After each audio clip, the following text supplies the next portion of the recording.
the chat, we'll do that. Oh, thank you, Jen. Thank you for remembering to record.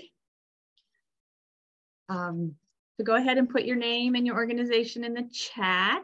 That would be great. And I'm going to throw the agenda in here. There we go. And so we're doing that. I think so today we have First Children's Finance. Erin Roche is the State Director for Vermont for First Children's Finance, and she is going to present some information on a survey they did of Vermont childcare programs, both family childcare and center-based homes, about the health of their childcare businesses. So we'll start with that. And then we will move to, let's see, we have a sort of a go around of what we called our current events. Beth is going to talk to us a little bit about the VIP B5. That's what we're calling the PDG grant program, I believe. And then we will have Jen Horowitz is here from Let's Grow Kids to give us a little update on the childcare bill. Some of you I saw at the rally on the wonderful day yesterday. Weather cooperated and everything, so that was great. Let's Grow Kids is also, I will give you an update. Some of you may have seen earlier this year, the press release that Let's Grow Kids received congressionally directed spending to help improve childcare accessibility. And I can just give you a few bullet points of what is happening with that funding. And then we'll just sort of wrap up, and anyone else that has updates to share, it's free to share those updates. So is there anything else before we get started? Great. So I am going to turn over the first part of this conversation to Erin Roche. Thanks, Sherry. Hi, everybody. So I am so excited to be here to share with you sort of the first Children's Finance Vermont endeavor. And also, I want to acknowledge that I can see a few of you are people who have been, who have seen these slides before or some version of these slides. And so I am happy to go as quickly or as slowly as possible because I know not everyone has seen them before.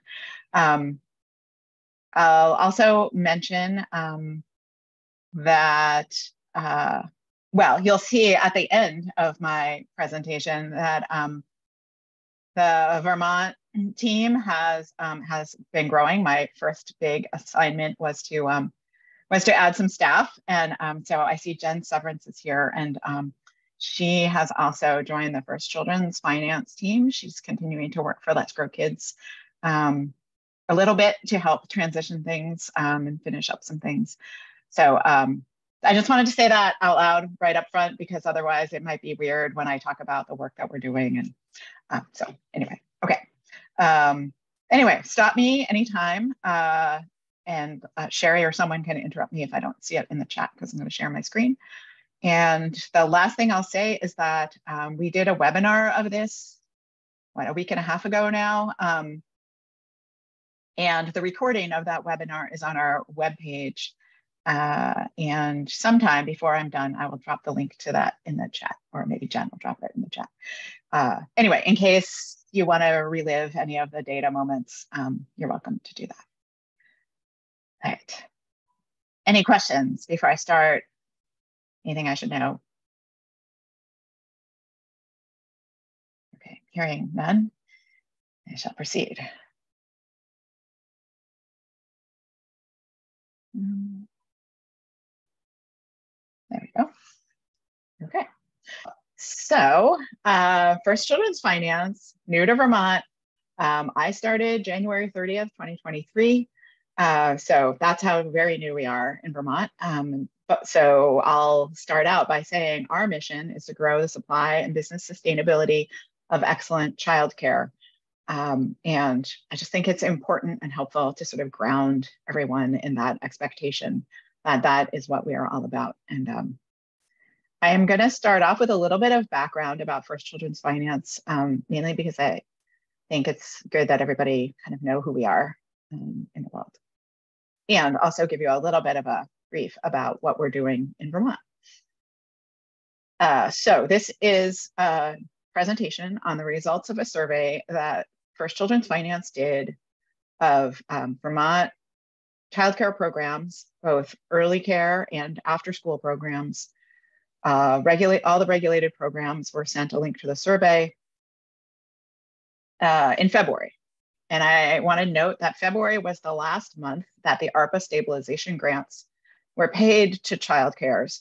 So you'll see that mentioned in some of the results. I just want to say that we intentionally did this in that last month. We didn't really want, we wanted to do it before it was over. We didn't really want, but we also wanted to acknowledge we're moving into a different space. And so doing it kind of at the end of those grants, we felt like gave us input where people were projecting a little bit what their lives were going to be like when those grants ended. Anything else I need to say about that? Oh, one other thing I'll just mention for fun, that in Minnesota, they've been doing this same survey for several years. And in Minnesota, they partner with the Federal Reserve Bank of Minneapolis in conducting the survey and delivering the results. And so I just want to say that up front, this isn't just some random little survey. This is really about the business health of childcare in Vermont. Okay. So first, before we get into the data, a little bit about First Children's Finance and our operation in Vermont, which right now is specifically to develop, implement, administer the Business and Technical Assistance Program for childcare in Vermont. So first, what does First Children's Finance do in the world? So First Children's Finance thinks about its mission of growing the supply and business sustainability of excellent childcare in three different buckets of work. And I'll start with the two that we're not really doing in Vermont yet, maybe someday, we'll see. First, we work at a systems level in other states, even in states where we don't have state offices. We work with, at a systems level with either state governments or tribal governments, or sometimes big municipalities like New York City, for example. I don't know that they work in New York City, but big cities,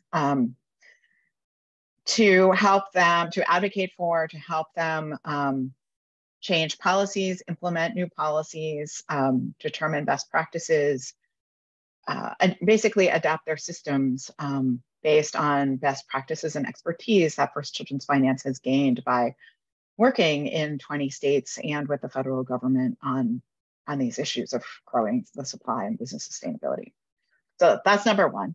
Number two is we work with communities, not with childcare programs in communities, but with communities themselves, to achieve sustainable solutions to childcare. Many communities think childcare is necessary for economic development, for addressing what families in their community really need. So we have programs that address trying to solve this challenge. And that is not part of the work that we're doing in Vermont right now, but we have ideas that maybe it will be in the future. The other thing that we do with communities is we try to, and I mentioned this particularly for Jen Horwitz, we try to take sort of supply and demand analysis one step further and use it to really pinpoint where childcare investments are most necessary. And we can use it sort of in conjunction with communities, with other sort of demographic information and other community priorities, to really try to take what is the excellent data of something like Stalled at the Start and really apply that information at a community level.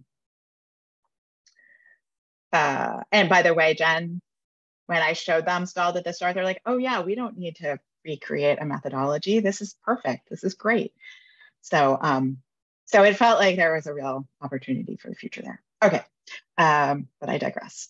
The last piece, childcare businesses. We work with individual childcare businesses to strengthen their business operations and help them achieve what their goals are, help them set their goals, help them achieve whatever those goals are.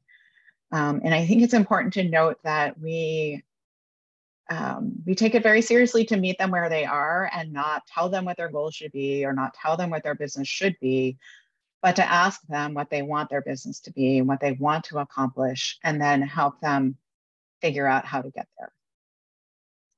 So we do that work in Vermont through the Business and Technical Assistance Program. These are the services that we can provide to individual businesses in other states. I'll mention that right now, the access to capital, the green clipboard, we are not doing in Vermont yet. We are working on it, but it is not available. Hang on, I think I have a slide to it. Yes, right. I forgot about my animation. Okay. The first two clipboards are what we are doing. That is really what the Business Technical Assistance Program is in Vermont. It's professional development and it's consulting and technical assistance. And it's really about all aspects of their business. And be really clear, it's about their business. It's not about curriculum. It's not about managing challenging behaviors in classrooms or pedagogy or anything like that. It is really about the business side of childcare. Okay, I'm just gonna keep going. But do stop me if there are questions or reasons that I should pause. Quick history. First Children's Finance was founded in 1991 as a community development financial institution. This is really important because I think it makes it really clear that it is first and foremost about access to capital, right? And that is a priority. That is like the backbone of this organization. So that is definitely a priority of the work that we hope to do in Vermont. Second, it became a national nonprofit. It's based in Minnesota. It became a national nonprofit in 2006. And that means that Vermont gets to benefit from all the best practices, all the expertise that that First Children's Finance has from working in, from having now 4 state offices and working in like 20 states. In 2008, it expanded to Michigan and Iowa. Before that, it was only in Minnesota. And I mention this because, well, first of all, because that's important, but second of all, because I think it shows that that is the only other expansion they have done in another state until Vermont in 2023. They are not sort of willy-nilly setting up offices. That opening an office in Vermont is really representing a permanent commitment to this, to be in this state and provide these services in this state. And here we are, 2023. And we have a Vermont office and we have 3 staff and we have this business technical assistance program. We have ideas of where we want to go from here. We've got trainings available, trainings on Northern Lights. We've got May trainings in the works. So here we are. Okay. Thank you for your patience. I hope that was helpful for you to have context around who we are and why we're here. So the survey results. First of all, this is who we talked to. I said that we sent it out to all regulated programs in Vermont. 115 programs, directors or owners responded to the survey. 50 of them were family childcare, 62 were centers, only 3 were after school programs only, acknowledging that some centers have a mix of ages and some family childcares also. And I will own that after school programs are not the space that I came from or that Jen came from. And we have some work to do to build relationships there. So that is work that we will be doing over the course of the year, is trying to build those relationships. And we're excited for that. The other piece is that you can see we had responses from just about every county except Essex County.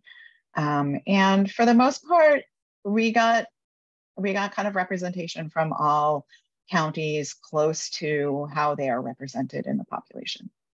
So it really does seem like geographically, it was a wide range of programs. And the mix of centers and family childcare was also pretty well balanced. And a little bit more about who completed the survey. I wanted to point out a couple of things. One is that we tend to use sort of shorthand in Vermont when we talk about people who run childcare programs or even people who work in childcare programs, people who are early childhood educators. And we talk about them as being women, we talk about them as being white women. And mostly that is who it is. But I did really want to point out that that is not all of who it is. And I sort of encourage myself by saying this out loud every couple of days. I encourage all of you not to take that for granted, that there are men, there are people of color that are part of this childcare system. What else can I say? I wanted to point out that the split between people who have been in business, programs that have been in business for a really long time, more than 30 years, and programs that have opened in the past 5 years. It's useful to understand that the programs that have been in business over 31 years was about, I think it was about equal percentages of family child care programs and centers that said they had been in business this long. The difference is that centers that have been in business this long are often nonprofit centers that are run by a board of directors. And so if the director leaves or retires, they have a process for hiring a new employee. It doesn't necessarily mean the end of the center. Whereas family child care homes that have been in business more than 30 years don't really have an option for maintaining their business once they retire. So I just wanted to point that out, that while the proportions in each group might be similar, the sort of ramifications of that are very different. The other thing that is important to note, that while about 1 in 5 have opened in the past 5 years, less than that are family child care homes, right? A smaller proportion of family child care homes have opened in the past 5 years. And so related to my first point about how they don't really have a way to turn over their business once they retire, we're not seeing as many new ones open as we are people who have been in business more than 30 years. And so, so anyway, I just want to point that out. Okay. And now we're going to talk about the results.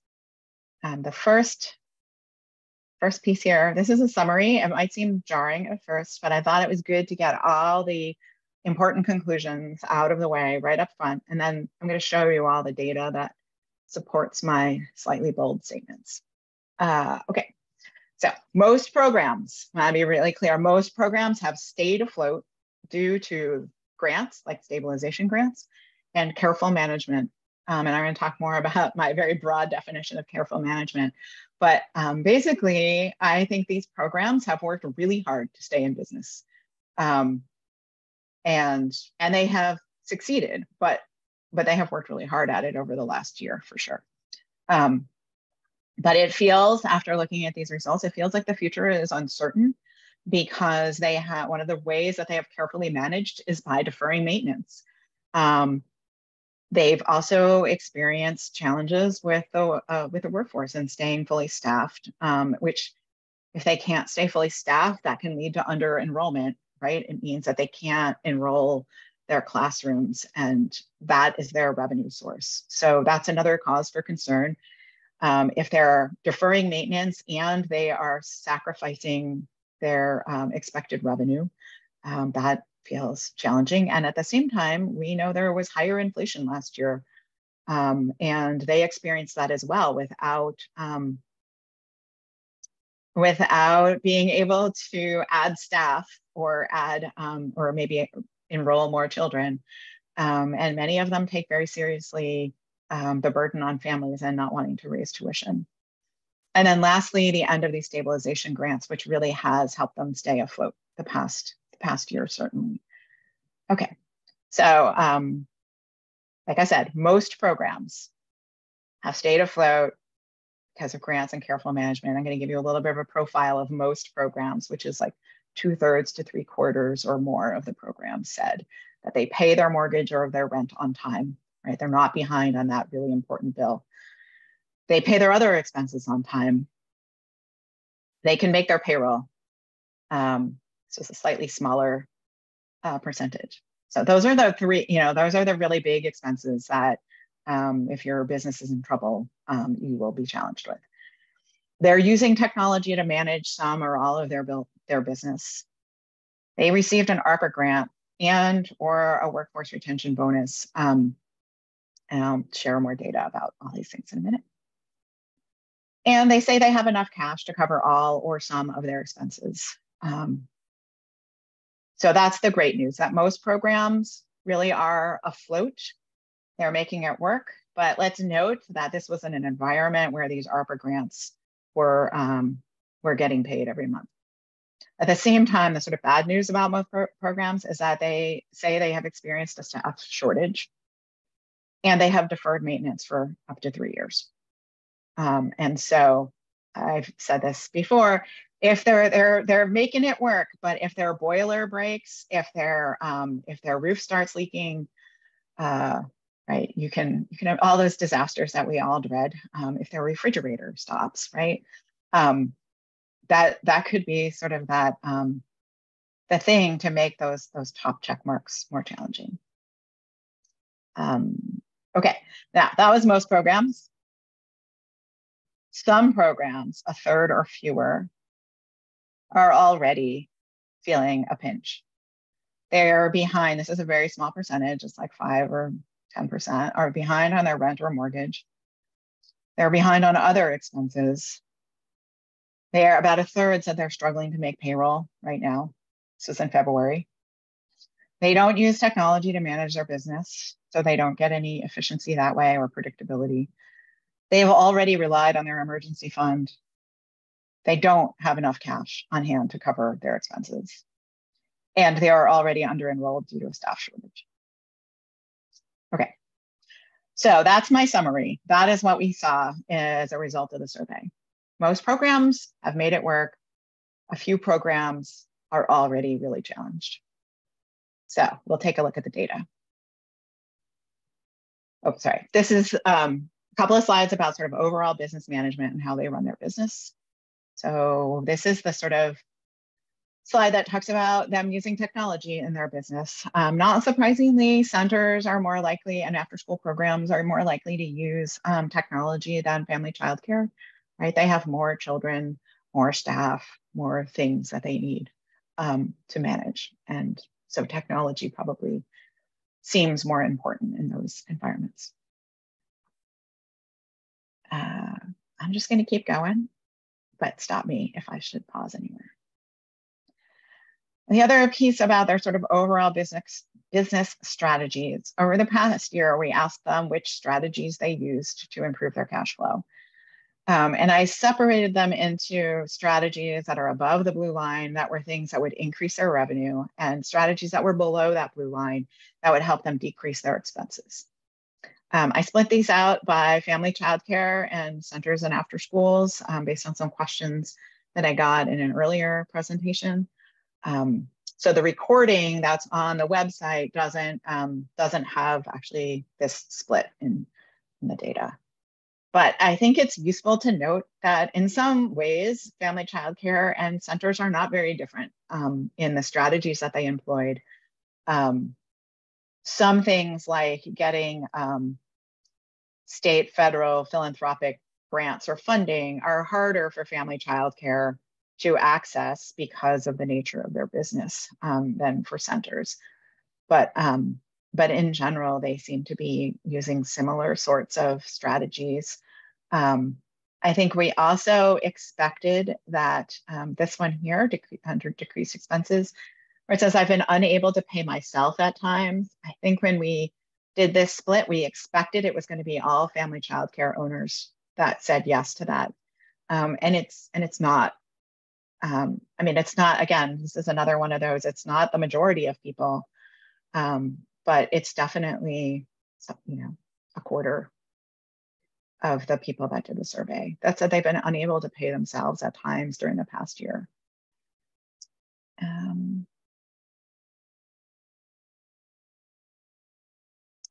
Yeah, I guess I'll just point out one more thing because I think it's interesting. That's I increased tuition rates, right? That's their main source of revenue.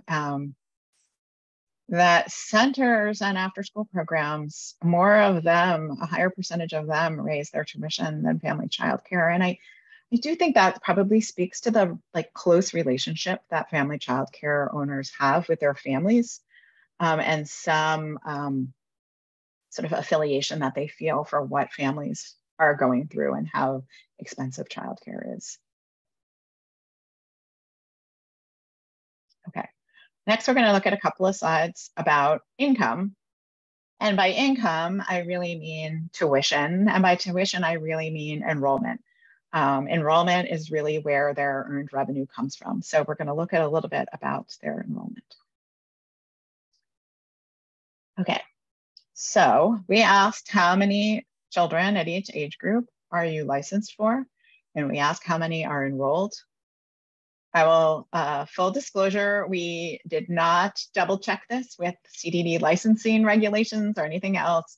These are fully self-reported. And then I subtracted how many they had enrolled from how many they were licensed for. And that's what the number of empty spaces is. And then the percentage of licensed capacity that is empty is just taking this, for example, 113 divided by 488, and that gives you a percentage. I think this is important because it really speaks to that there is capacity, there is space for children. And then the bottom table, I think, illustrates that it is primarily that they have open teaching positions. And each open teaching position results in 3.6, or rounding it up to 4, unfilled spaces. Right? They have to stay in compliance with regulations. So anyway, I just wanted to point that out, that it's really difficult for them to be able to increase their revenue when they can't increase their enrollment. And they can't increase their enrollment often because they can't get enough staff. Okay. And then we asked them about any changes in enrollment that they've experienced. And in the first chart on the left, I split out by family childcare and centers just to see if there were big differences. When it didn't seem like there were big differences, I didn't do that with the second chart. I sort of ran out of time. But you can see that all types of childcare is experiencing decreases in enrollment. Most of them not dramatic, but half of them are experiencing some, or did experience some, decrease in enrollment in 2022. Okay, so that was where their income comes from. The next couple of slides are about their expenses. We asked them a little bit about whether, some of these things, like whether they're making their rent or mortgage on time, right? I summarized some of these at the beginning. And like I said, most people are making their mortgage and their rent payments on time. They're paying their bills on time. But the flip side of that is that they've deferred maintenance. Most of them have deferred maintenance over the last 3 years. And a surprisingly large percentage of them have had their household incomes impacted by losses in their childcare business. And I also want to note that I did do a comparison of family childcare and centers because, again, we sort of expected that was mostly going to be family childcare. And while it's definitely a lot bigger percentage of family childcares have experienced that, 29% of center directors said that they have experienced that, or program owners. And so you can see how many of them are struggling to make payroll, and how many of them are worried that they're going to not be able to make payroll in 2023. And I mentioned that the 43% who rent said that their rent went up in 2022, mostly to remind us that 2022 was a period of really high inflation, and they were having to find ways to absorb those costs in their business. Okay. And then we asked them about staffing. And costs, this was sort of about costs related to staffing. 39% said that they're struggling to maintain staffing. But the number that I find most interesting is this last one. 15% said that they are maintaining higher than required staffing in order to retain staff. That's just how worried they are about having to someday hire staff. They are paying staff when they maybe don't need them, or they're paying them for hours that they don't need them, just to keep them employed so they won't have to hire later.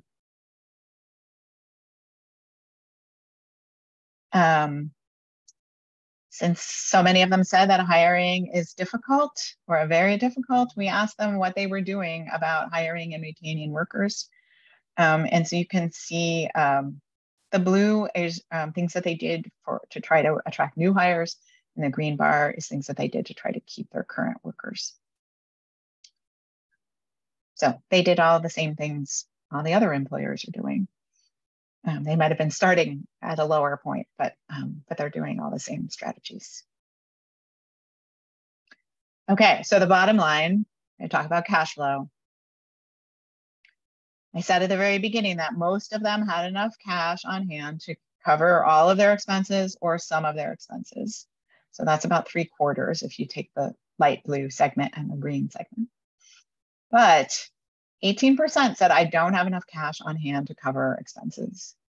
And then 3% said, I'm not really sure how to even know if I have enough cash on hand. And I'll just offer, at the very beginning, when I was talking about what First Children's Finance can do, what the Business Technical Assistance Program can do, we can help people estimate their cash on hand. Jen is terrified when I say that because she has not yet been trained in the financial analysis tool, but this is the thing that she most wants to do. So I'm going to keep putting it out there, that we have a sort of proprietary financial analysis tool. We can do one-on-one consulting with any childcare business that is willing to put in the work to run scenarios on their business, to estimate their cash on hand, to budget things for them, figure out what would happen if they raised tuition by 5%. How would that change things, for example? Anyway, and then, oh, yes. 17%, I'll just summarize here, 17% said that they expect they can stay in business up to 12 months, no more than 12 months, if the current business conditions persist. 7% said they expect they can stay in business less than 6 months. And another 10% said up to 12 months. So just another piece that makes the future feel uncertain. All right, I do want to share with you some of the, one is a summary of responses to an open-ended question, and the other is sort of a sampling of some quotes from people who responded to the survey. So first we asked them, what would help you keep your business financially viable in 2023? And I put this one in an orange box because I thought it really summarized everything that we've gone over really nicely. Nothing unexpected happening, right? If everything goes exactly the way I have it in my plan, I'll be okay. And right? The uncertainty is that we know that things never go the way we think they're going to go. The other thing I'll point out is that 55% said grants or continued stabilization grants or some other kind of government funding that was related to grants when we asked what would help keep your business financially viable. They knew in February those stabilization grants were ending. So many of them asked, couldn't we keep that going? Okay. And then this is my favorite slide. I pulled these 8 examples of things. We said, what else do you want to tell us? It's pretty open-ended. And I pulled these 8 examples. I'm just going to kind of blah, blah, blah to give you time to read. Because I think that they are constructive, they are thoughtful, they're well said, they are not complaining, but they are describing some really big business challenges and some real cause for concern. When someone says, I can meet the everyday needs, but maintenance projects keep being pushed, and I can only do the things I do because I also work a second job, that is not sustainable, right?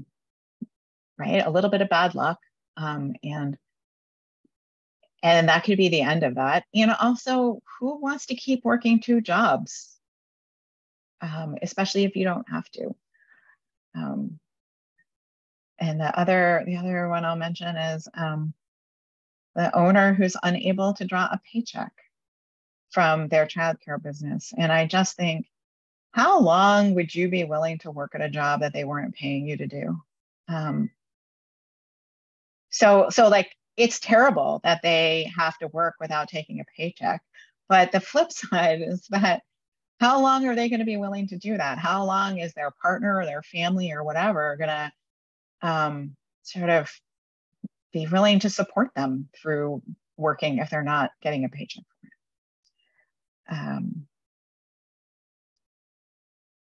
Also want to point out that some of the things people are talking about here, like I said on the cash flow slide, are things that I think this business and technical assistance program can help people with. I think some of the trainings that are already underway or that are on the calendar for next month, one of them is called Managing Enrollment, right? And so when they talk about trying to figure out what to do because most of their 3-year-olds are leaving and going to preschool, and how can they sort of maximize enrollment in that scenario, I think we have some tools to help with that. When they're talking about needing to raise tuition by $7 to $10 a week per child, we can help them model that and think about what the impact will be on their families, and also think about how many families are getting financial assistance and what will that mean for them, and because they ought to be able to raise their tuition to cover their costs. Okay.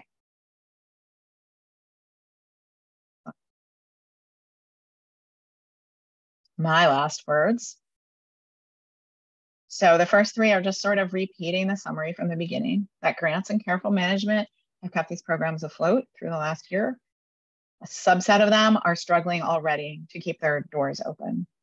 And that deferred maintenance, staff shortages, under enrollment, and sort of generally depleted resources are going to put even more programs at risk through 2023.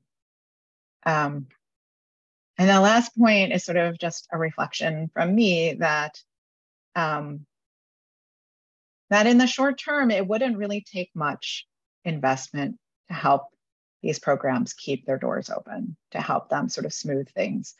For example, the example I give here is that if they could hire just one of their open positions, one of those 115 open positions, it would mean they could fully enroll a classroom, and that would mean they would get all the revenue from that. And even if they're paying that salary, the revenue that you bring in from 4 or 5 kids is more than what you would pay in compensation for that one position. So right, it's on a nice edge, but it could go either way. And it wouldn't take much to tip it positive, the same way it wouldn't take much to tip it negative. that's what I got. That's who we are. I couldn't not show that, Jen, sorry. But I'll stop sharing my screen. I realize I can't help myself but talk a lot when I'm looking at data. So hopefully that was of interest to everyone here. Any questions? Yes. What questions do people have, or comments or experiences? I was particularly interested, Dan, in sort of the clients that you're working with and how this lines up, or anything you have to share related to that. Sorry to put you on the spot, but I was happy to see you here today. Yeah, no, that 10% attrition matches our experience in our portfolio. About, maybe it's a bit higher than that in terms of people leaving the field. You know, there's sometimes more people come into our portfolio, but that matches our experience. And yeah, everything Erin just laid out matches what we're seeing, unfortunately, particularly not being able to pay for maintenance, you know, amidst other priorities. Yeah, that was kind of the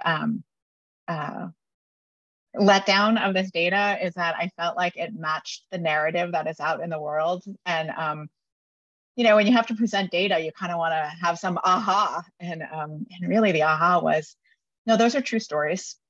Sonia, I see your hand is up, and I wanted to make sure you could. I just want to say thank you, because I agree with the statement you actually just said, which is absolutely, it just verifies everything that we've kind of had anecdotally for a really long time. There were a couple things that were interesting to me. This idea of capacity versus enrollment. So I have never, well, let me put it this way. Capacity versus enrollment, and the idea of maintaining higher staffing than needed. So until I maintained higher staffing than needed, I actually never enrolled to capacity. And it wasn't to keeping staff wasn't my number one gain or goal. It was the highest quality of care. And we have a huge, as I'm sure everybody does, high needs population of children that have a lot of challenging situations, both within their families and disabilities for them personally as children and things like that. And we were really finding that we needed, and we started doing this 10 or 15 years ago. Like, this is like, it was not COVID related or anything.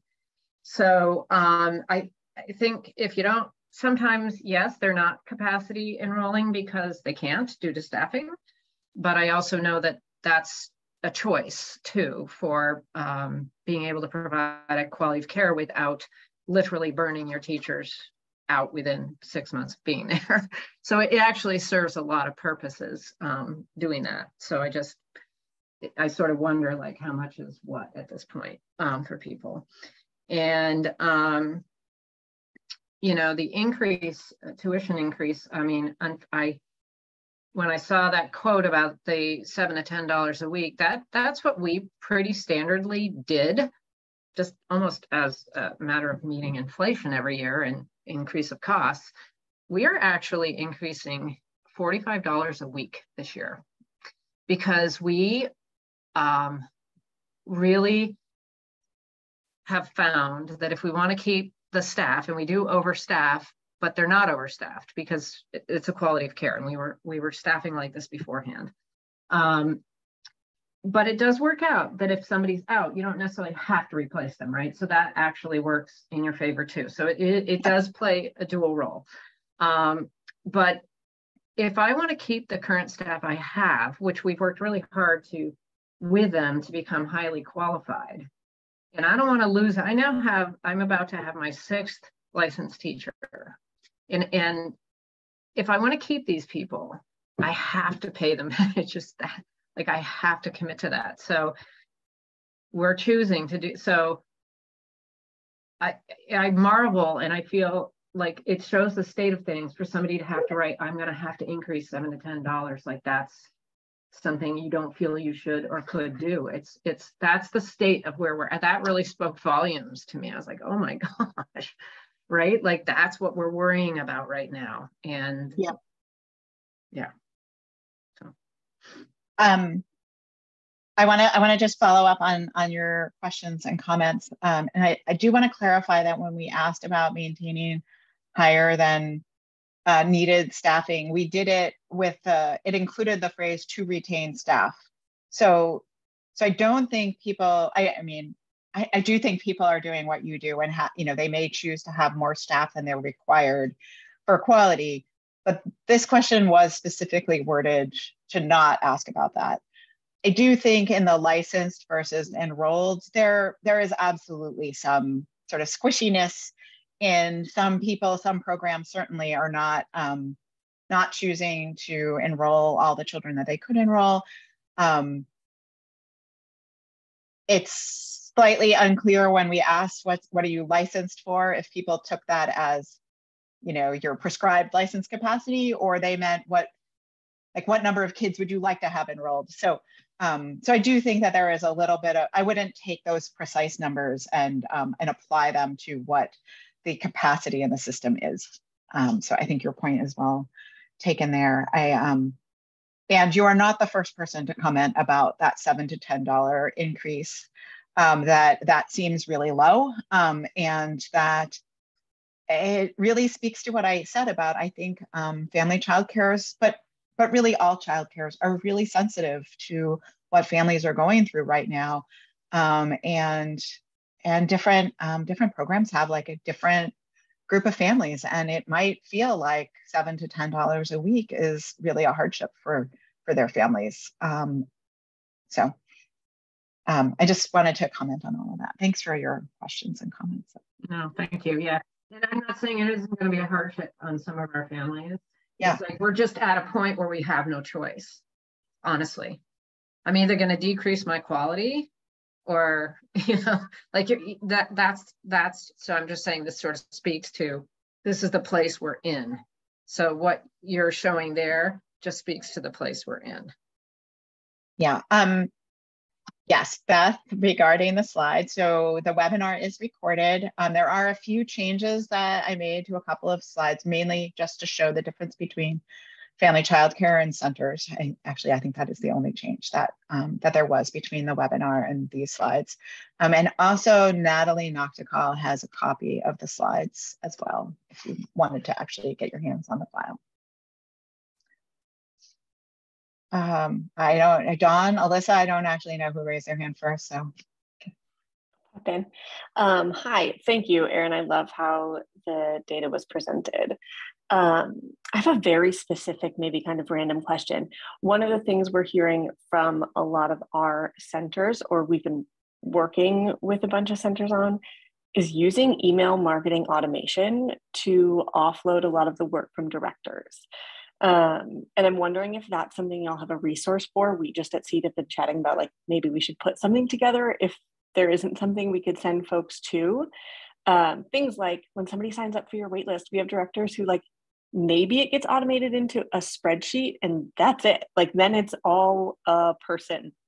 And a lot of things that just like don't have to be a person's time, that can go in other directions. So we've been working on automating a lot of things with our centers, and I'm wondering if that's something y'all have resources for. Oh, Alyssa, that is a great question. I don't precisely know the answer. And I actually thought when you started that you were meaning more like an outbound sort of marketing, constant contact MailChimp, but that is not what you mean. What you mean is that is like actually auto response. It is. Both. That is what we mean. Yes. What we've been doing with programs is helping them, getting them set up with different things. Sometimes MailChimp, whatever. There's a few different ones that we work with, where like when they submit for their waitlist, it puts them into a subscriber group. They get an automated email sequence, and then automating, like being able to move them from different groups to give them new sequences. When a child's enrolled, they're now in this sequence with these automated emails, like go out at the beginning of the school year or whatever. So much stuff that people are doing, teachers, directors, admins doing, that can be automated. Yeah. So I know that there are some marketing classes, trainings. I have not dug into those materials yet. Okay. But I will, because there very well may be tools. They might not be that specific, but I'll take a look, or Jen will take a look, and we'll get back to you. Yeah, thank you. I appreciate that. Go ahead, Dawn.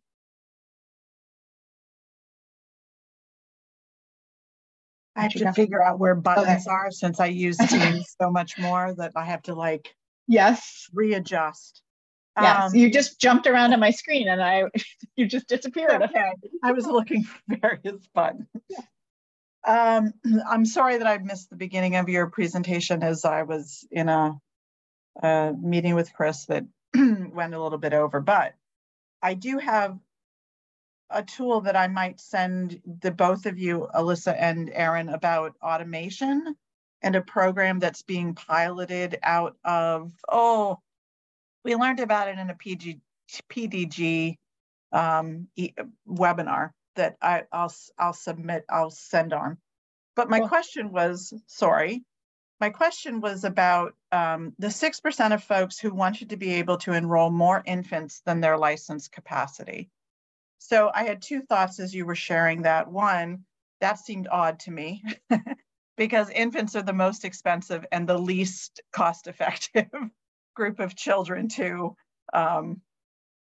care for. So why would that 6% want more? And also then license capacity. What's the context of that?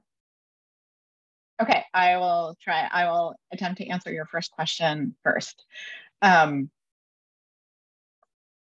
Infants is a really interesting thing. And yes, you are absolutely right. It's the most expensive. It's the highest ratio or lowest rate, whatever.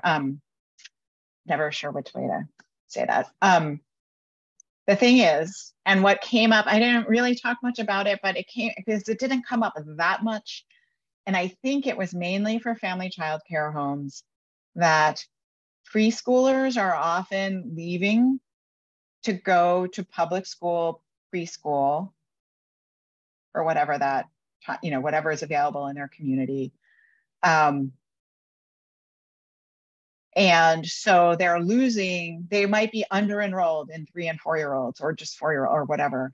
And so they have space, especially if they're family childcare, right? Because theoretically they could have more like mixed age group.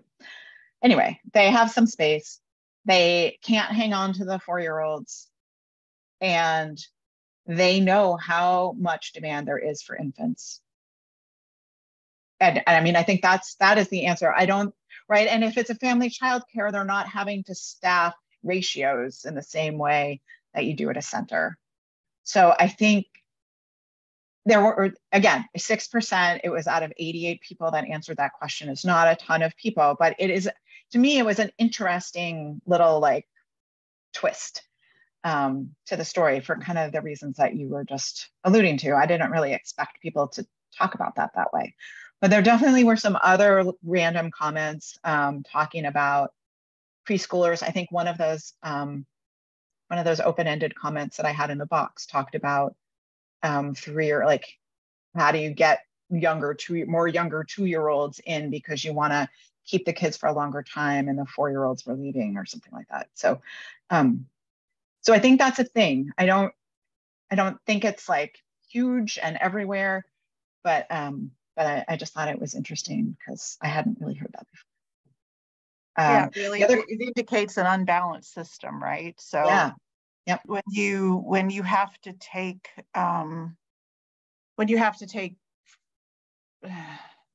fewer children that are younger that are going to require higher needs, care, etc., because you're losing the opportunities that are going to be more cost effective, that's a great way to kill a system.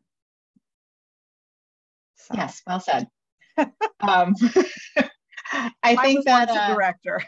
Yeah. The other question that you asked about the context for licensed capacity, do you just mean how did we ask the question, or I'm not sure, I wasn't exactly sure what you meant. Well, yeah, I mean, and I think your explanation about this being a question that was really much more pertinent to family childcare makes kind of wraps that around for me. Yeah. Oh, okay. You meant that in the context of those infants. Got it. Yeah, and Yeah. I admit that frequently my brain is center-based, given that that's my background, but just thinking about that in terms of family childcare, it does make a lot more sense. So thank you. Yeah, happy to. And I hear you. It's hard to keep my brain in both places at the same time because there's so much similarity and so much that is in common, and that it's easy to just like focus your brain one way or the other, and then you realize, oh wait, but that's different over on that. I also wanted to point out what Becca put in the chat, which is what I was thinking also in my conversations with family childcare homes. And I participated, I think it was only last year, it might have been 2 years ago, with the family childcare homes that were when we were had those work groups for looking at regulations. And a lot of them talked about this, what Becca has put in here, that there's also demand for toddlers, that 18 months to 24 months, and they can only have 2 under 2. So that's, there was a lot of talk about, once they actually are toddling and moving, and this feeling that they really could have 3, or, and trying to just meet their needs in their community. Some of them are the only childcare center in their town, and just feeling a lot of, opportunity if they could even have a kid or 2. And so yeah, thanks. That's another piece of. Yep. And I do think that is what that quote was specifically talking about. Mm-hmm. Great. Thank you, Erin, very much for joining us and sharing the information. And I know you had indicated, and maybe you said this here too, and that it's something that First Children's Finance will probably annually do it's not a one and done. It's something that this is the first time. And we, it's come up in the other presentations that I've attended that people are interested as we get further out from the stabilization payments ending to see, the impact as well. Yes. Well, and as other changes get made to the system, it will be I think it's going to be really important, especially to do this next year. I know somebody asked if I would do it like in 2 months and then again in another 2 months. I'm not quite sure I'm ready for that, but I do think that this year feels sort of fraught with change, and it might be worth certainly doing it again next February, but maybe even one time sooner. So we'll see. Anyway, thank you all, and thanks to all the program directors who did the survey. Yeah. Thanks, Erin. So next on our agenda is, I think Beth is going to give us an update. I'm going to try to say this right this time, on VIP B5, the Preschool Development Grant. You're doing better than I am with that. Well, I used to work for VB5, so this is like really I know, making me train my brain and tongue in a different way. And I'm still coughing. So if I suddenly mute myself, I'm trying to stop coughing. So how many folks already saw the webinar? I'm trying to get a sense of, yes, Dawn, you were there. A couple of you. Okay. So not going to redo the webinar, but can do some very high level stuff, give an update of where we are in implementation, and can put the webinar link in. You can watch it on fast speed. But for those of you who haven't heard, Vermont was awarded a grant, a federal grant called the Preschool Development Grant. This is the implementation grant following the planning grant we had a couple years ago. So we had a little bit of a lag in between. So it's about $7.5 million over the next 3 years coming to AHS and then getting distributed out. Partners include CDD, DMH, Vermont Department of Health, Agency of Education, BBF, among others. So I would say where we are with implementation, the money has been received by the state, and CDD or DCF business office is working to kind of move those funds out to others who are kind of leading projects. as we know, implementation of these types of federal grants takes a long time. So I would say we're right on track based on my estimation that money would start moving in April or May, even though it was received in January. That is just how things roll. So there are some really exciting projects. And when we say preschool development, it is not just preschool. It is really investment in the early childhood system from the prenatal period through age 8, with a whole range of strategies, ideally, mostly building off of existing strategies around supporting children's social emotional development and kind of mental health development, supporting family engagement so that families are engaged in decision making. There are strategies around like early MTSS, which we've been talking about for a while, thinking about kind of strategies to reduce suspension and expulsion, workforce development, opportunities to pilot to support coaching, but also to pilot different kind of workforce recruitment and retention strategies. So we talk about those in the webinar, and most of those strategies are not moving yet, right? We're really just kind of getting all our ducks in a row to be able to kind of whether some money will have to go out to bid, and those that we need staffing, or most agencies need staffing to be able to write those RFPs. BBF is kind of under a process to try and recruit and hire staffing so that we can implement projects. So certainly very exciting, and I think this committee will be involved once things are really underway. We have other agency partners on part of this meeting, Amy and Don, Lynn, who are have already been involved in implementation. So if you have anything to add, feel free. But I would say it's a very exciting time for the state. What is exciting, and we talked about this in the webinar, is that under most prior PDG grants, it was mostly for systems building, and there wasn't a whole lot of money allowed for to support community-based projects.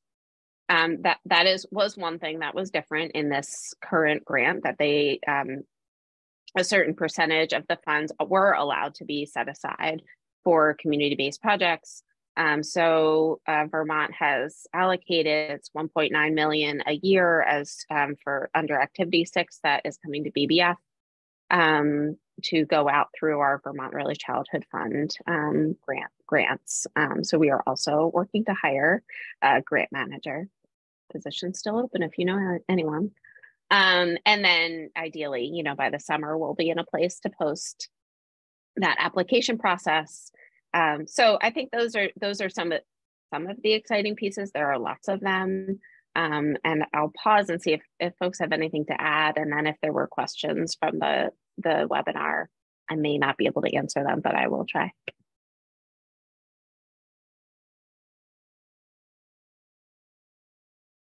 Just to concur with you, Beth, that we're kind of at the starting gate. Like, it looks like everything is rolling out as we sort of expected. So I think folks will start to see, like you said, stuff really start to roll early summer is our hope.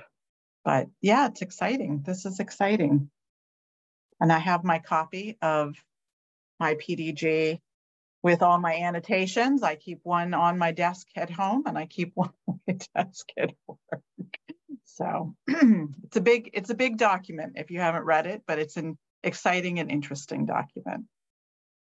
So.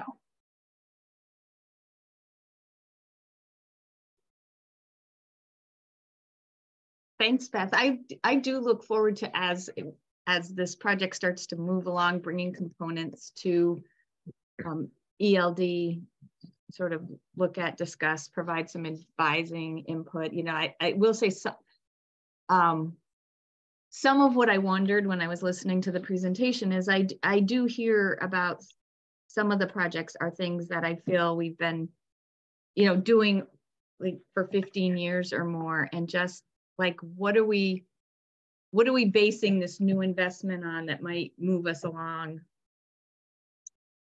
in the direction we want to go, or to hit the goals that we, that we're hoping that those investments will have. And, I don't want to pick on any one initiative, but, we've talked a lot about early MTSS in this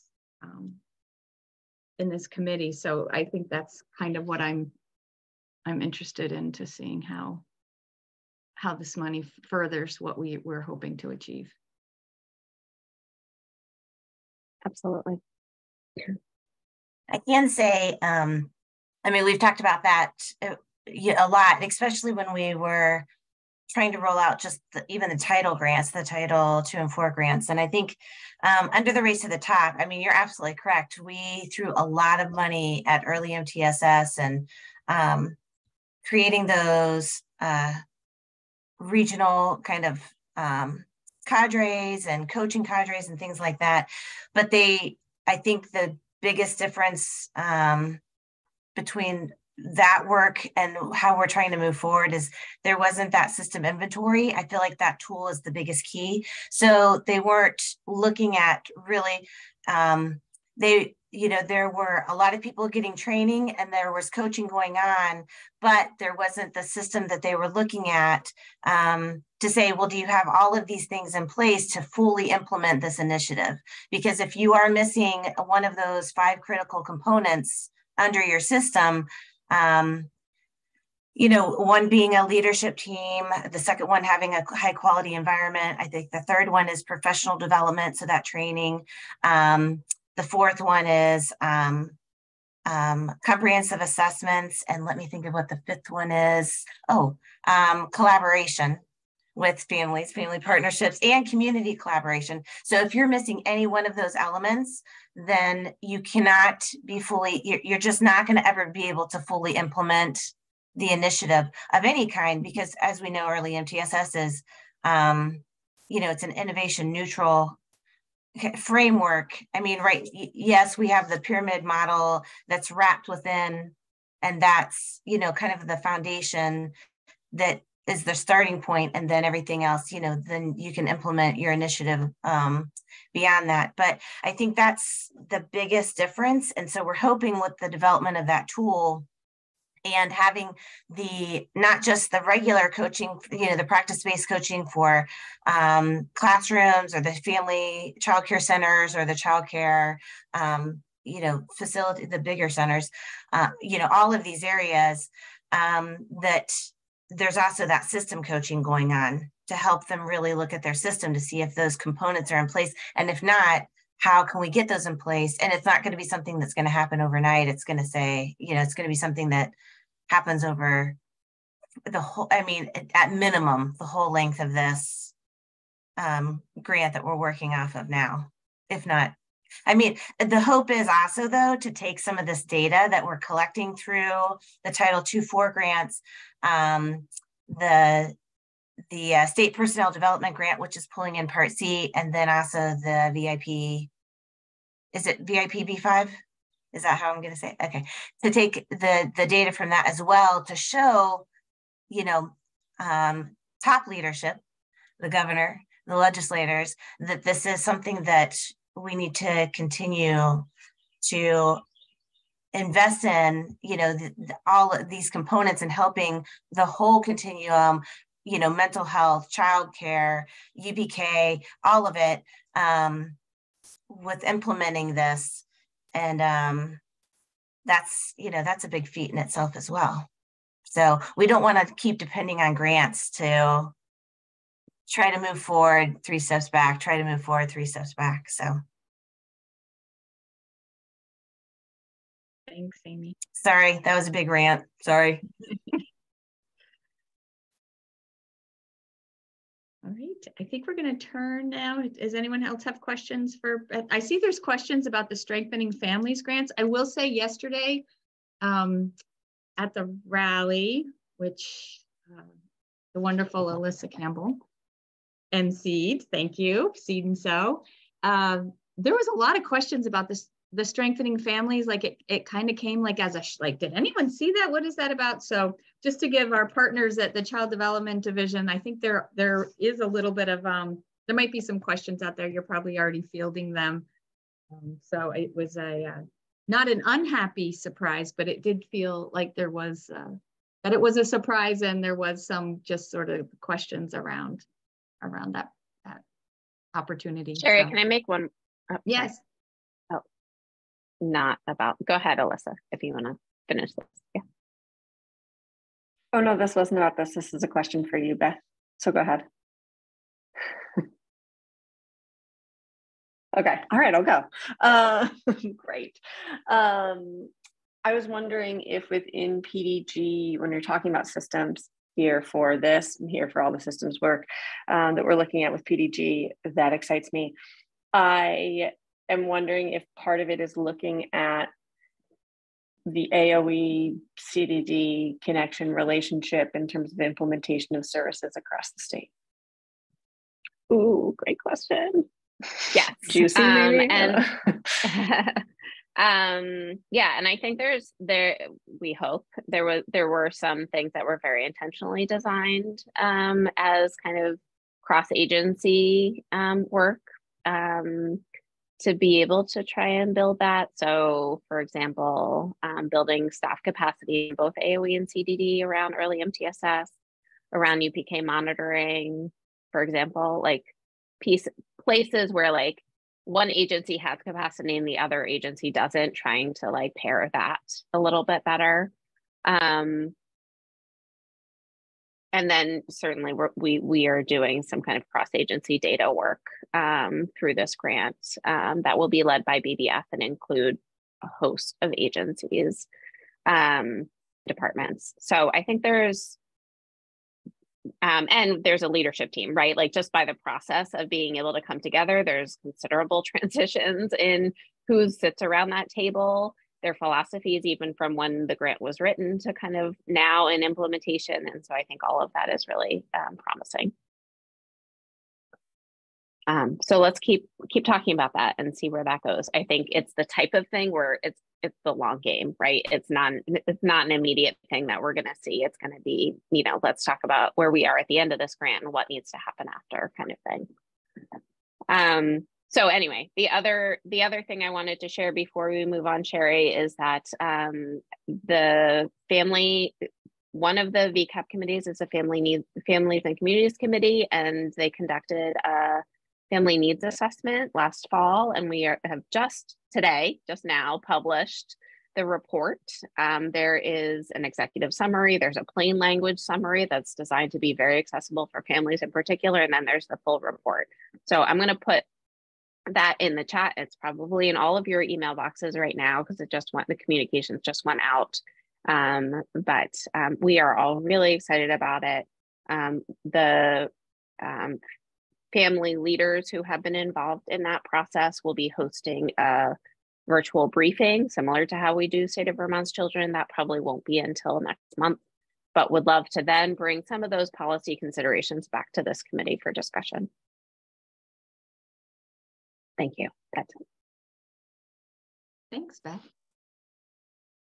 All right, I think we're going to turn it over to Jen Horowitz to give us an update on the childcare bill. Thanks, Sherry. So just for a caveat, there's a brand new draft. We are literally reading through it right now.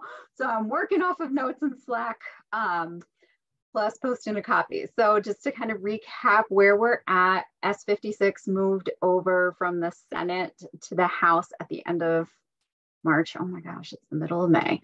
And was assigned to House Human Services. They've been taking great testimony. At the same time, House Education has been taking some very preliminary testimony on universal pre-K in Vermont, knowing that there will be this new draft, which we now have as of this morning, of the bill that will talk about pre-K and the House's vision for what that connection to childcare should look like.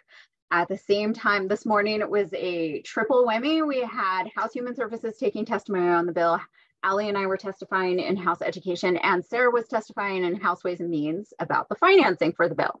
So it's been a very busy week. All the committees are talking about it. I will post a link to the bill in just the new draft of the bill in just a moment, and we'll talk through it. There are going to be some pieces that where some folks might be like, whoa, wait a minute.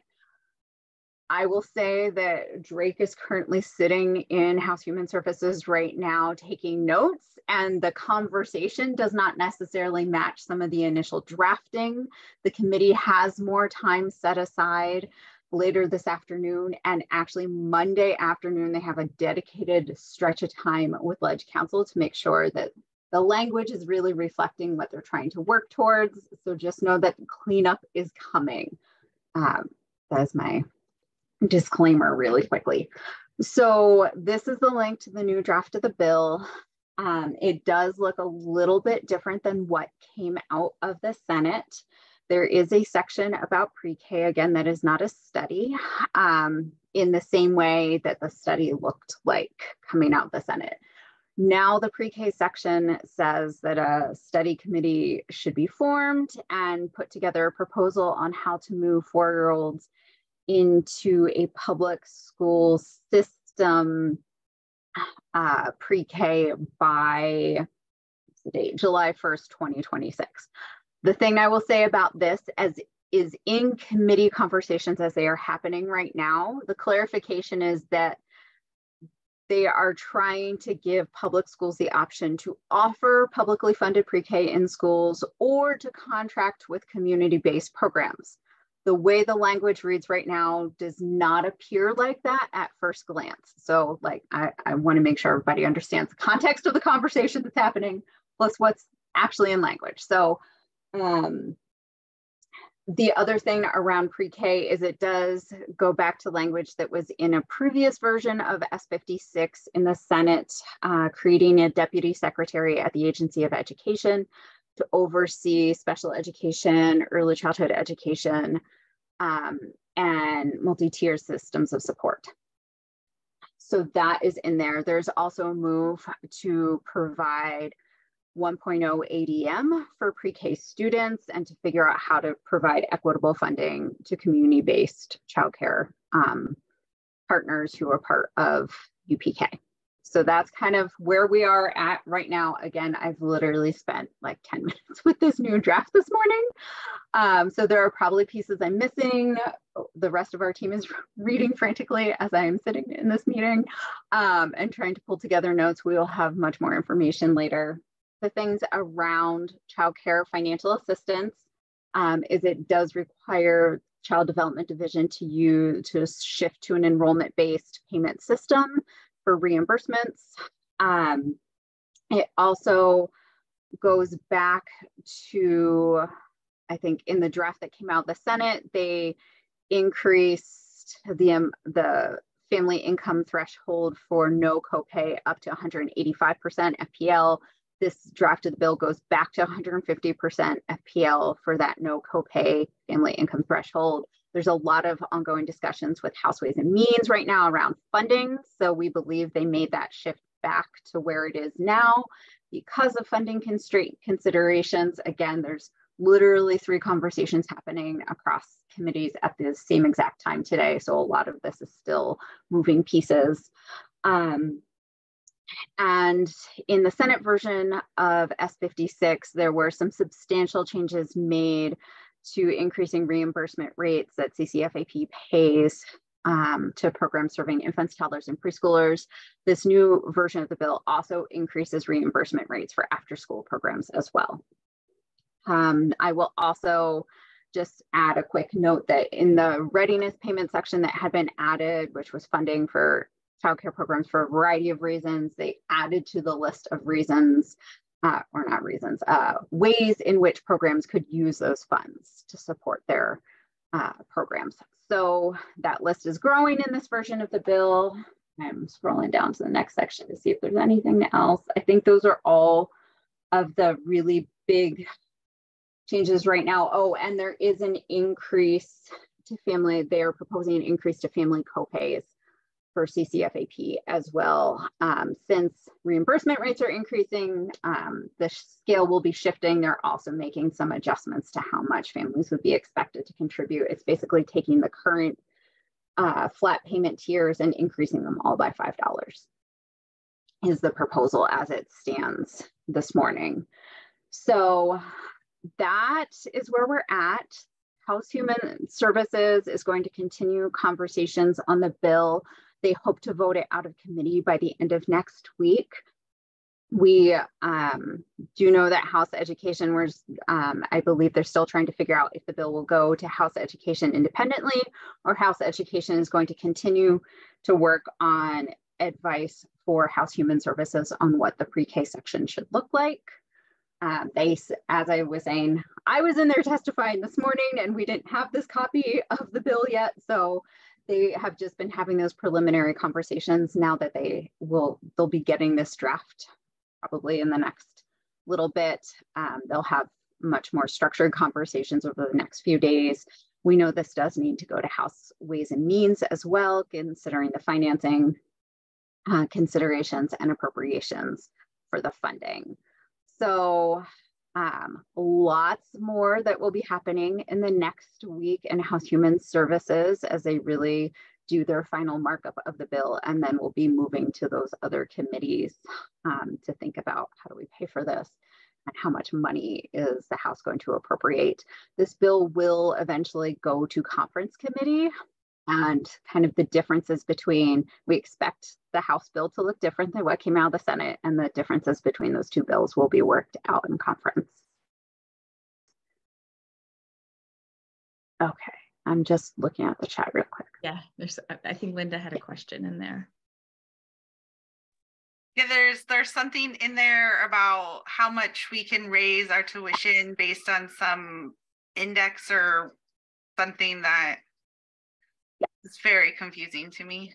So the way it is, all that language is related to how they are proposing reimbursement rates be increased each year that are paid out by CCFAP. So there is a one-time increase that will be happening in January that is basically acknowledging that we're still working off of 2019 market rate survey findings and a lot has happened in the economy since then. And so trying to do a little bit of catch up and also moving us towards more of what was determined in the RAND cost of care modeling for what is needed to support high quality childcare. So there's the one-time increase. And then they are saying that CCFAP rates should be adjusted on a regular basis in line with this one particular economic indices that calculates, it's basically like inflation plus cost of goods, things like that. There's a lot of different versions of these indexes that are used for various reasons. This one, JFO recommended in particular. So what they're saying is, okay, we're going to be increasing reimbursements paid to programs by at least this amount every single year. What we're trying to avoid is this particular index is really showing us how much inflation is, how much cost of goods are.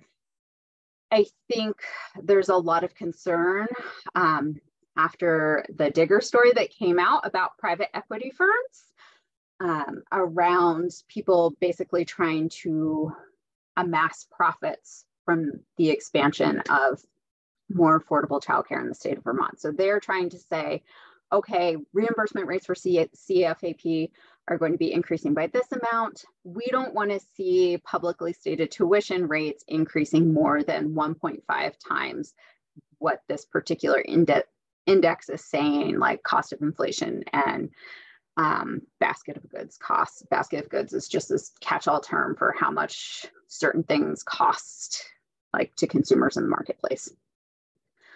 So that is their way of trying to like put a constraint on no one trying to run away and say, you know what? I don't want to just raise my weekly tuition $45 per kid. I'm going to raise it like $150 per week per kid, and amassing all of that as profit. So I think there's a lot of room for conversation around that, but there have been consistent questions across all committees about private equity firms' roles in this, and if we are creating a marketplace in which it is profitable for those companies to come in and make money off of childcare. And we are continuing to assure them that that is the exception rather than the norm, and that when we put the focus on kids and families and early childhood educators, and ensure that early childhood educators are receiving equitable compensation, which is wages and benefits, there's no way to do the math in which you end up in a space where it is a like profitable investment opportunity. Is that helpful? Yeah, it's helpful and it makes sense. I just think if that is something that goes through, like I would like to see like right, like there's going to be a ton of education needed for a program director, for people to figure out tuition rates, and people are going to need that number in that, you know, at a certain time every year so that we can create budgets, right? Yeah. So like I would like, if that stays, I would like to see some language around like when that would be reported yearly. And I think that's really helpful feedback for the committee to hear, given this new draft and the fact that we are now, today, Wednesday or Thursday? Today's Thursday.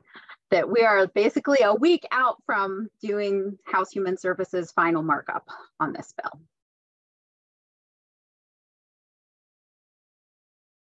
Thanks, Jen. Oh, great question, Meg. This morning, yes, Ellie and I talked about dosage as well in our testimony this morning.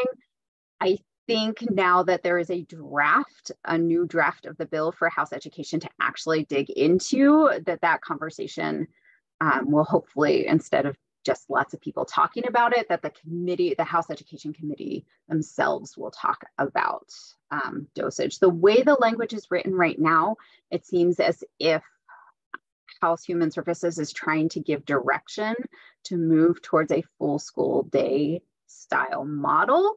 But again, that language right now as it's written is a little murky. There's a study committee that's being formed on how to implement. We believe the intention is, from listening to conversations this morning as I'm dissecting notes that are getting sent to me in Slack, that's kind of where they're trying to guide the conversation is full school day, full school year. But again, I think we'll get a lot more clarity this afternoon when Leg Council does their walkthrough of the new draft with House Human Services, and then also does a walkthrough with House Education in the next day or two.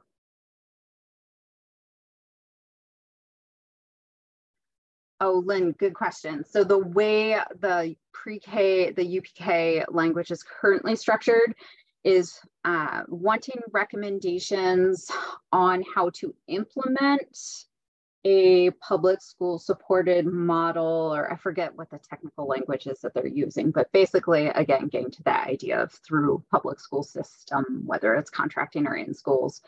They want the proposal of how to implement to the legislature by December 1st, 2024, but looking at implementation for July 1st, 2026. So delayed implementation of any changes to pre-K, but wanting to study and have a solid proposal in hand by end of year 2024.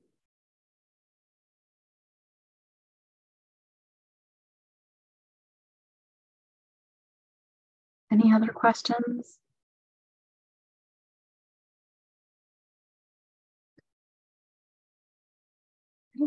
Any other questions for Jen? I will say that, Linda, that was a great question around the tuition. It sounds obviously familiar to how the UPK rate is determined each year. And I know that that's a little bit of a struggle because you don't find out until November what it is the next fall, and some budgets are, depending on your budget year and all of that, that can be really challenging. I also, want to acknowledge three things as not as head of or chair of the ELD committee, but as an early childhood educator, really feels to me the way to get to the goal of, making sure that the investment increases capacity is really to go back to looking at minimum compensation standards, so that the funds are paying those that are doing the work in relation to their roles, preparation, all of those pieces. It sounds complicated to me to cap what people can charge as tuition.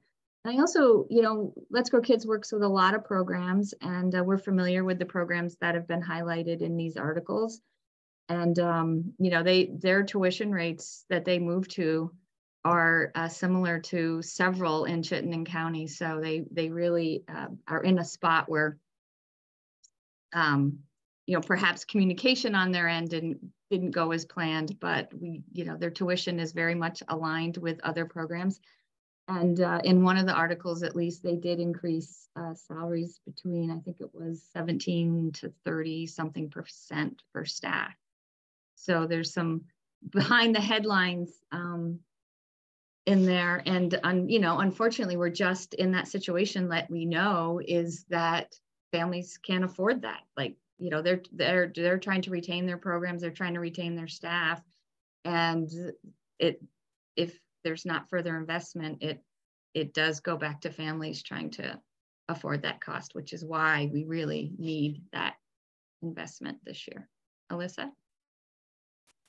Yeah, just going to speak to that real quickly. My meeting right before this was with that program's C team. So it was actually asking exactly that. Where's the money going? We have a partnership with them and wanted to know those answers. And yeah, it's employee experience, and it's raising tuition in 2 of the 6 programs to match what it is in the other programs, so that the teacher salaries, teacher experience, teacher benefits, all that can match it as well. And I think it was just real bad branding and communication. Thanks, Alyssa. So I was give you just a quick update on just the Senator Leahy congressionally directed spending that was coming directly to Let's Grow Kids. To the name of the project that the spending was allocated to is Childcare Accessibility Initiative. And just to give you a little background about that, I think it might be 2 years now, Senator Leahy's team came to us and said they were working with 3 communities who wanted to increase childcare in their communities, and particularly construction projects. They also had received proposals from Vermont AYC in terms of a workforce proposal, and they understood the work that Let's Grow Kids have been doing in partnership with Child Development Division, and they really felt that packaging those requests into a childcare accessibility initiative would be a stronger proposal for the congressionally directed spending request that Senator Leahy was considering. And there was probably a less than 30% chance that any of it would happen, which is probably what I heard mostly. So that process went forward, and they kept in touch along the way, helped them send some narrative types of things. And it still was that same conversation of, this is a long way off, but thank you for submitting the information. And then I think in fall, we heard they intended to submit it. And then on December 29th, 2022, we heard that it was included in the budget, it was signed, and the money was coming.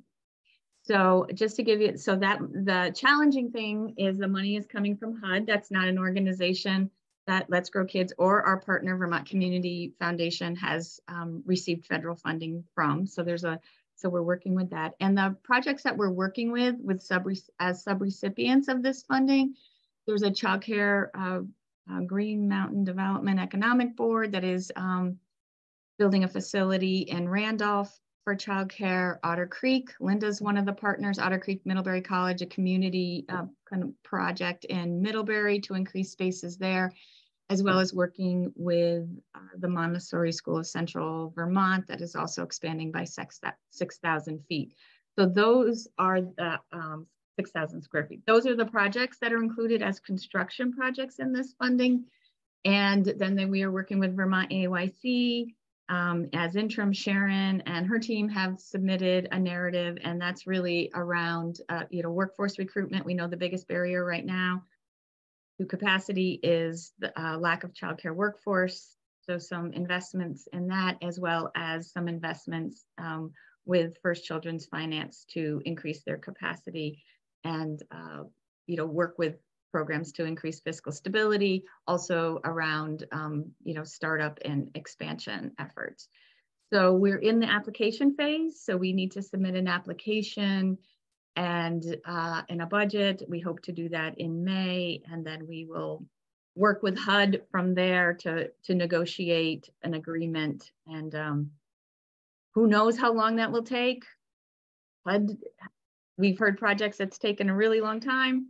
HUD says it can be a really short time, so we will keep you updated on those projects. But that's what's happening with those dollars. We got the notification March 2nd. We got all the information that they had processed what we needed to do next. So it's fairly new on our plate of work.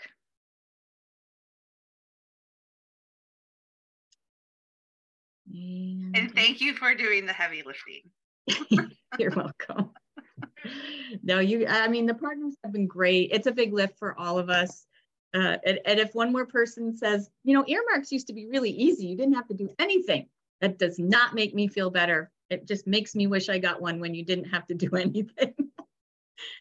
But anyway, it will be, it's a great investment. It was just a very generous thing, inclusion as Senator Leahy was finishing up his time. And, in my future life, when we sunset, maybe I'll be a HUD expert, who knows? Probably not. So let's see, the last thing on the agenda, if anyone else has updates of anything, please feel free to chime in.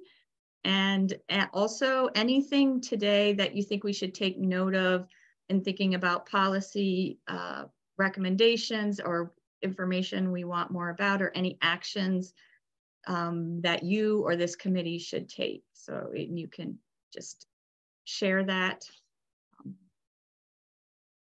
Just pop in and share that, as well as share any updates you wanted us all to know. And I will share, next month, Johanna from the Child Development Division is going to come and talk to us about where STARS is in the process, and kind of walk us through sort of where that's headed. We haven't had an update for a while on that, and I believe the comment periods have closed, and so she should have some good idea of next steps to share with us as a committee and answer some of our questions. So that's one of the things on the agenda.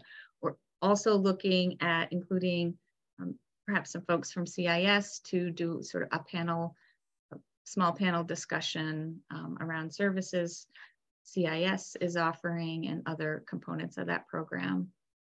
So that's the May agenda that we're working on. And Lynn, can you help me clarify the strengthening, or at least check me on making sure that I'm saying the right thing about strengthening families? We are looking for in the individual programs who are going to be implementing the framework for strengthening families. At this point, we're not looking for a single fiscal agent that's going to sub-grant. It's the individual grant. So I just wanted to make sure that I had clarified that, which I don't think I really did at the beginning of the question, but I wanted to make sure that I had. Yes, it's individual childcare programs that apply for the grants. There is there on that grant RFP page, there's the link to CDD. The CDD page is a broken link. It doesn't take you anywhere. That is good to know. Thank you for that feedback, Linda. Oh, yes, I hate it when that happens. I was going to say, there's probably 500 emails in my inbox that I just haven't read yet. So thank you. I've been there. Condolences, Dawn. Linda, tell me again where that broken link is. It's on the RFP page where you go to download the RFP documents. The bid site, the bid site. Okay, yeah. Perfect. Thank you. It's always the way, right? You think you've read something 500 times and you think everything's good to go, and then it goes out and you're like, oh, I forgot. Oh, that didn't work. So thank you.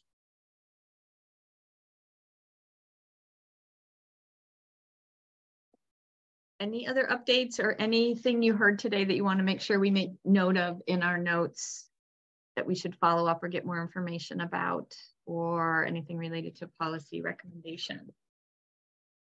All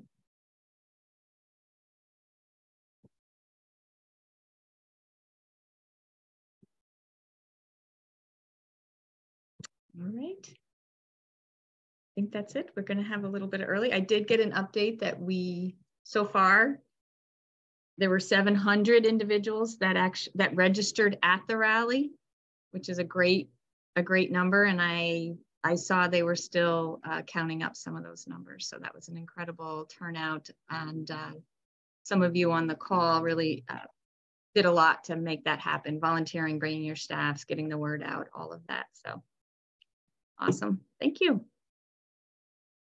And we shall see you all in May. Have a great rest of your day. Oh, thanks.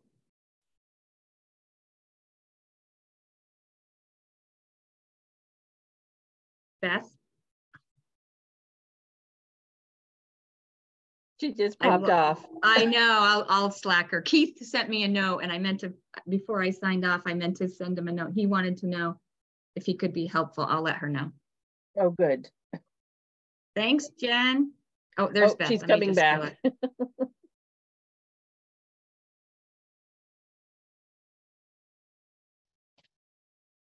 Hey, Beth. Sorry, I hopped off. Just as we were signing off, Keith sent me a direct message wondering if there was anything he could do to help with the CIS panel. Okay. So should I let him know that you were, I know you. I mean, I reached out to Anne and Jill directly. Okay. Should have included him, but I don't find he's very helpful, to be honest. Sorry. Did I say that out loud? So I leave on vacation next Thursday, so it's a priority of mine to do a follow-up with Anne and Jill and just like get a sense of where we're headed and then be able to follow up when I get back on the 1st. Okay, so I'll send him a note. I'll just say that you had been in touch with Anne and Jill and he could loop back with them. That's great. Thank you. All right, thanks. Bye, guys. Bye.